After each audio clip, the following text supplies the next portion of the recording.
Greetings everybody on YouTube land, Dark Inception back again for another video. Yes, I know you've missed me. I know. You don't gotta say it, but I know you have. And I know this review is kinda late, but been pretty busy. But it's finally here. And I know you're dying of excitement right now. So I'm not gonna waste any more time, and I'm not gonna keep you here waiting, so here's my review on The Dark Knight. Enjoy. Now, 2008's Dark Knight is the sequel to 2005's Batman Begins, and box office wise, and I guess common popularity wise, it did much better. I personally like Batman Begins more, but for different reasons. This movie was good, really good, and I don't know many people that dislike it. I actually hear that this is everyone's, ideal superhero film. Everyone's like, this was the best superhero film of all time. And although I disagree with that, I'll agree it's a good movie. Anyway, the movie begins with, it's middle of the day, and some sort of bank-ish type thing is being robbed by these thugs that are wearing clown masks.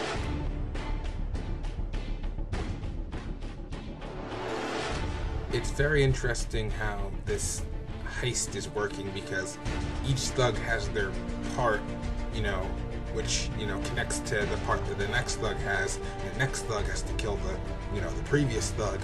So it's very interesting. But by the end of the heist, we find out that one of the thugs who was secretly in on the operation was actually the Joker, who is the leader of the thugs. And it's funny because the Joker was, a lot of them were skeptical if he was actually real or not, but he was among them the whole time. The Joker in this movie, played by Heath Ledger. Heath Ledger definitely brought this movie home. Everyone knows this movie for his role as the Joker, and it was a great role. I kind of have a bit to branch off from that. I like him, but I have some comments to make about it. But I'm gonna save it all for the end, so I don't, ruin the flow of the movie or the flow of the review. So, anyway, fast forward to nighttime. We see that crooks and thieves are kind of, they're a little nervous to go outside. They're a little superstitious because Batman left a really big mark since 1 year's time. And we get this shot of some sort of parking garage type deal thing where we see the Scarecrow, actually, who, let me just say, he had such a small role in this movie, they might as well have just defeated him in the previous film, because it's kind of pointless to have him there. I think he was just there to be there. I mean, it's kind of cool seeing him, but he didn't really do anything.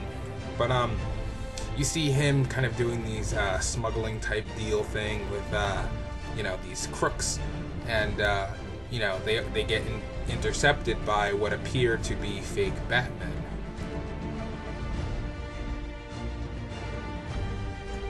These guys aren't afraid to have guns. I mean, some of them had shotguns, some of them had semi-automatics or something like that. I mean, they all had guns of some sort. Things kind of get out of hand until the real Batman returns.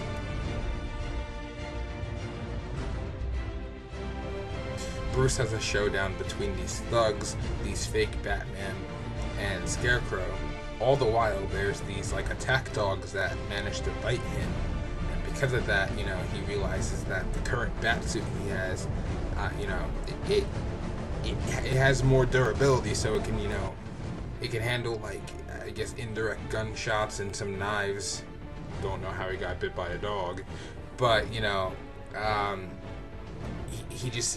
doesn't have good mobility. So he tells this to Lucius, and eventually Lucius hooks him up with a new suit, which a lot of people like this one more than the first one. I personally like the first one more, but that's just me.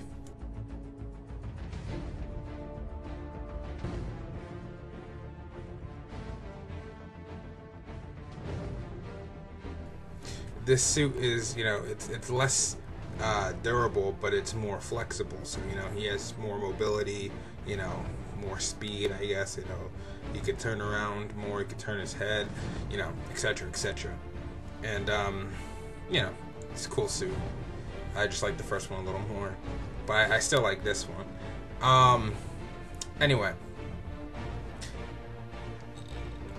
before I go into the next part, I just want to say there is a scene where Batman is with Gordon inside of one of the bank vaults, I guess, where Joker stole from, and it is clear that Batman has met the Joker before, because the Joker leaves his card behind, and you know, Batman's kind of just like him again, like he knows him this time. So in between the movies, in that 1 year period, they have probably had a few encounters.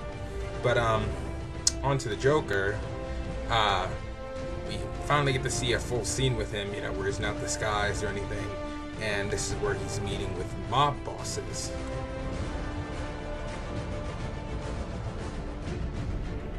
Now here's the thing about this scene.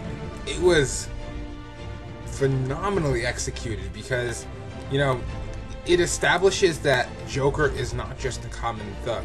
You know, he may not have any, you know, superpowers, he may not have any nothing quote unquote super about him, but you know, he's literally this guy who, you know, he's so mad, and you know, but at the same time, he literally has each and every one of those mob bosses by the nuts, and I think that is hilarious, and I think that's freaking great. See, here's the thing.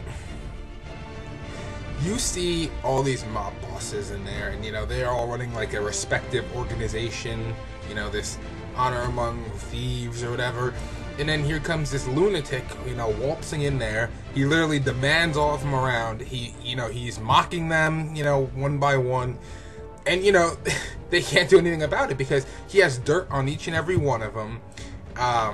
You know, they're like, well, why don't we just kill you?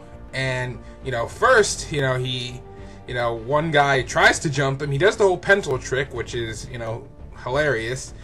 And then, you know, it kind of gives him that prankster side to him. But then, you know, at the end of the whole scene, when they're like, you know, we'll just kill you right now, you know, he literally just opens up his vest and he has like a string that's wired to explosives.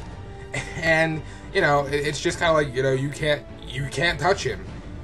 And on top of it, as I said earlier in the review, you know, it's been established that all the crooks, all the thieves, they're afraid of Batman. Joker isn't. As a matter of fact, Joker almost challenges him because he's kind of like, let's just kill the Batman. And, you know, they all kind of laugh at him like, yeah, none of us have tried that before. But, you know, it's just funny because, you know, he's so nonchalant about it. He's just like, yeah, we'll kill the Batman. If you're good at something, never do it for free. And, you know, he just, and it's really great because you really see that Joker, it really is a force of his own. Like, you know, there's nothing, you know, he's just a guy in, you know, a painted suit, you know, face paint on him, dyed hair, scars, but he has such control over everything, and like, he has this, like, it's great. Heath Ledger did a really good job, and I'll give him that much. Now again, I do have more to say about the Joker, but I'll say it later. Now let's talk about Harvey Dent for just a minute.